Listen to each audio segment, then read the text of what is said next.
Hello everyone, আজকে সকালে মাছ বাজারে গিয়েছিল আমার বড়মশাই।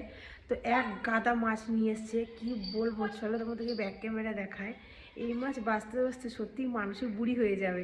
চলো তোমাদেরকে দেখায় আগে, তারপর তোমরা কমেন্ট করে। এই এত যদি মাছ নিয়ে আসে, এই মাছটা কাতলা মাছ, কি এটা? দেশি কাতলা। তারপরে ই বাবা, ক কিলো মোড়লা মাছ এগুলো?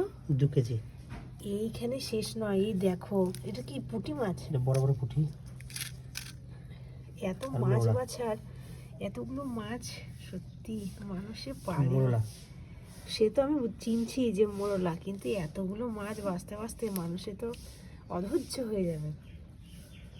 মোরলা মাছটা খেতে ভালো, কিন্তু বাঁচতে কাটা বাছা করতে করতে মানুষ পাগল হয়ে যাবে। শুধু বড় মাছ খেতে ভালো লাগে বলো?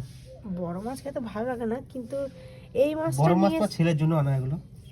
এটা হচ্ছে দেশি কাতলা, আর এখানে রয়েছে মোরলা মাছ আর পুঁটি মাছ মিক্স করা। বেশি মোরলা মাছ আছে, কম পুঁটি মাছ আছে।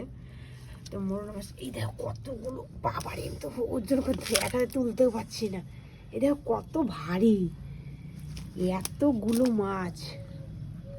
এতগুলো মাছ ভাজতে কত তেল লাগবে বলো তো। মুখের স্বাদের জন্য মানুষ কত কিছু করে।